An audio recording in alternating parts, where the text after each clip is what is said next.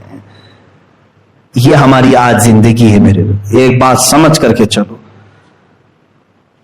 تمہیں کیا ضرورت تھی اس میں کودنے کی؟ اگر انڈیا کا کوئی پرائم منسٹر ہو، کچھ بھی ہو، یہ جب ایشو پوری دنیا کے مسلمانوں کا آ گیا، اور ہندوستان میں خود 25 کروڑ مسلمان ہیں، تمہیں ان کی بھی بھاوناؤں کا خیال کرنا چاہیے تھا.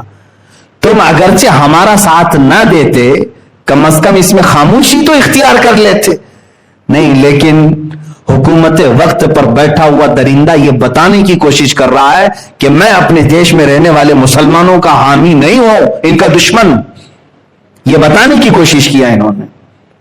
اب ایسے حالات میں مجھے بتاؤ، میں جب باتیں کرتا ہوں تو لوگوں کو ایسا لگتا ہے کہ یہ بہت سخت باتیں ہیں، تم ابھی بھی اس کو سخت کہو گے؟ چند دنوں کے بعد یہ بولنے والے بھی تمہارے مجمع میں نہیں رہیں گے، اس لیے کہ حکومت نے آج اتنا دبا دیا ہے، اتنا سخت کر دیا ہے. خود میرے اوپر جگہ جگہ سے انہوں نے کیس ڈالے ہیں، الگ الگ طریقے سے گھیرنے کی کوششیں کی ہیں. یہ مت سمجھنا میں جب تک آپ کے سامنے ہوں آزاد ہوں، میں اپنے نبی کی عظمت پر پہرا دیتا رہوں گا. جو کچھ بھی مجھ سے بن سکے میں کرنے کی کوشش کرتا رہوں گا. عزیزان گرامی وقار، مجھے میرا انجام معلوم ہے. ظاہر سی بات ہے میں آگ سے کھیل رہا ہوں. 8 دن پہلے ایک مولانا صاحب نے مجھ سے کہا آپ کی تقریریں ہم سن رہے ہیں لیکن آپ آگ سے کھیل رہے ہیں، اپنی زندگی کی فکر کرو. تمہیں ایسے کیس میں اندر ڈال دیا جائے گا کہ تمہاری ضمانت بھی نہیں ہوگی.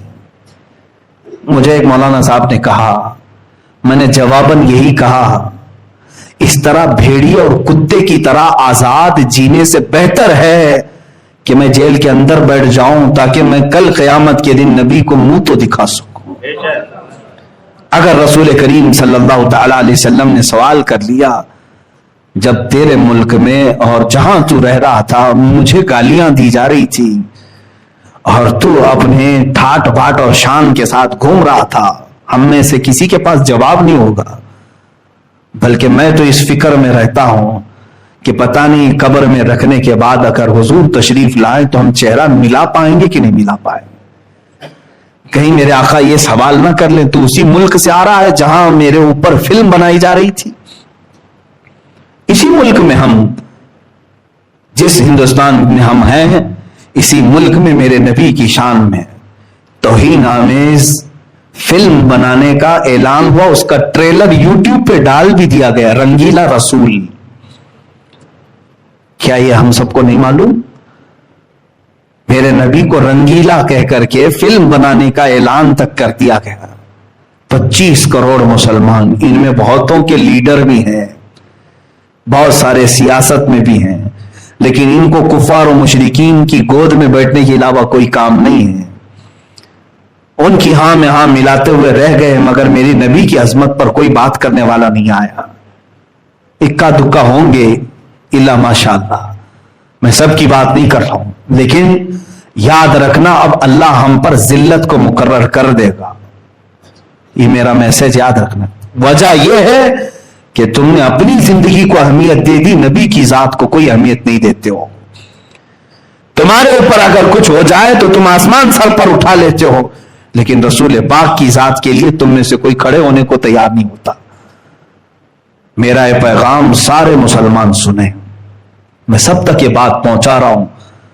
اقبال نے سچ کہا، بمصطفیٰ برساں خیش کے دی ہم آوست، گر بہو نہ رسیدی تمام بھول حبیس، اے بندے تو اپنے آپ کو رسول تک پہنچا لے، یہی دین ہے پورا تیرا، اور اگر تو ان کی ذات میں سیریس نہیں ہوا تو تجھ میں اور ابو لہب میں کوئی فرق نہیں رہ گیا۔ ابو لہب کی زندگی گزارنا چاہتے ہو؟ ابو لہب کی طرح جینا چاہتے ہو؟ عزیزان گرام وقار، رسول کریم صلی اللہ تعالی علیہ وسلم کی جب جب بات آئی ہے قرآن میں، میرا رب کس طرح دفاع کر رہا ہے، آپ کو حیرت ہونی چاہیے۔ ایک مکہ والوں نے جب یہ کہا ودع رب محمد محمدا، محمد کے رب نے محمد کو چھوڑ دیا، اس لیے کہ 15 دن تک کوئی آیت نازل نہیں ہوئی تھی، 15 دن تک قرآن کی کوئی آیت نہیں آئی تھی، تو کافروں نے بات بنانا شروع کر دیا کہ محمد کے رب نے محمد کو چھوڑ دیا۔ جانتے ہو یہ میرے رب کو گوارا نہیں ہوئی بات، جواب میں پوری سورہ نازل فرما دی، وَالضُّحَىٰ وَاللَّيْلِ إِذَا سَجَىٰ مَا وَدَّعَكَ رَبُّكَ وَمَا قَلَىٰ۔ میرے نبی کے چہرے کی قسم، چہرے وَالضُّحَىٰ کی قسم جو صبح کے سورج کی طرح چمکتا ہے، ان کی زلفوں کی قسم، ما ودعک ربک وما قلا، اے نبی نہ آپ کے رب نے آپ کو چھوڑا ہے اور نہ کچھ کم کیا ہے، وللآخرۃ خیر لک من الاولی، بلکہ اے رسول آپ کی ہر آنے والی گھڑی اللہ نے پہلے سے بہتر بنائی ہے۔ اللہ دفاع کر رہا ہے، ڈیفنس کر رہا ہے۔ تم اگر کوئی بھی بولو گے، قرآن کی آیت نازل ہوگی، لوگوں نے کہا نبی کے بیٹے کے انتقال کے بعد ان کی اب نسل کٹ گئی، ابتر ہے، اب یہ ابتر کہتے جس کی نسل کٹ گئی۔ حضور کو جب کسی نے تانا مارا تو اللہ نے آیت نازل کی، بلکہ پوری سورہ انا اعطیناک الکوثر فصل لربک وانحر ان شانئک هو الابتر، اے نبی ہم نے تو آپ کو کوثر عطا کیا ہے، خیر کثیر عطا کیا ہے، آپ اٹھیں اپنے رب کی عبادت کریں، قربانیاں کریں۔ اور آپ کو جس نے دشمن نے کہا کٹی ہوئی نسل، اللہ فرماتا ہے ان شانئک هو الابتر، اے محبوب آپ کا دشمن کٹی ہوئی نسل کا ہے، آپ نہیں۔ اور میرے مولا نے سچ فرمایا، پوری دنیا کے خطے میں گھوم کر کے دیکھ لو، ہر علاقے میں سادات کہیں نہ کہیں نظر آئی جائیں گے، میرے نبی کی آل ہر جگہ ہے، لیکن بتاؤ ابو لہب کا بیٹا کہاں ہے آج؟ اس کی اولاد کہاں ہے جس نے کہا تھا حضور کو کہ ان کی نسل کٹ گئی؟ جب جب میرے نبی کونین صلی اللہ علیہ وسلم پر کسی نے انگلی اٹھائی، اللہ تعالیٰ نے فوراً آیت نازل کر دی۔